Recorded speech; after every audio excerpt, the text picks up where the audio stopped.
Chypre, un pays connu pour son conflit avec la Turquie qui occupe aujourd'hui la partie nord de l'île. Ce qui est moins connu, c'est le drame de la migration. L'île compte 15 000 demandeurs d'asile et reçoit 1 000 demandes par mois. Dans un pays de 850 000 personnes, les migrants dépassent les 4% de la population. Sur cette carte, nous pouvons voir comment les Syriens et les Africains se rendent en Turquie, puis se dirigent vers la partie nord occupée et passent ainsi dans la région libre, car il n'y a pas de frontières dures. Le ministre de l'Intérieur souligne la particularité de la situation turque. La Turquie a signé un accord avec l'Union européenne qui l'oblige à offrir l'asile aux réfugiés syriens. Mais comme la Turquie refuse de reconnaître Chypre, elle n'y applique pas l'accord. Nous sommes habitués au chantage politique de la Turquie. En ce qui concerne Chypre, étant donné sa particularité et son occupation, oui, c'est le cas. Kofinou est le seul centre de réfugiés du pays qui accueille actuellement 250 demandeurs d'asile.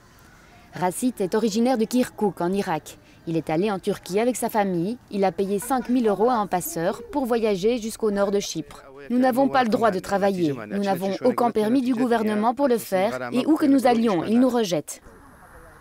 Parmi les 15 000 demandeurs d'asile, seuls 250 sont au centre. Les autres milliers reçoivent chaque mois de l'argent pour trouver un logement et un travail.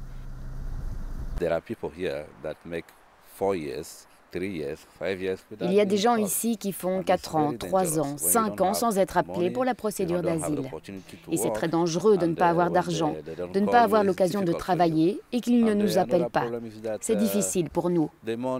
Un autre problème est l'argent, censé nous donner tous les mois le bien-être. C'est très compliqué. Chaque jour, les gens y vont et se battent. Ils vous disent de venir demain, après-demain.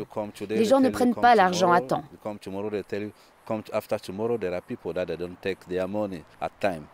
Nous sommes allés dans un endroit abandonné où vivent des Camerounais dans de très mauvaises conditions. Ils n'ont pas d'électricité, pas d'eau, et l'hiver, ils n'ont pas de chauffage.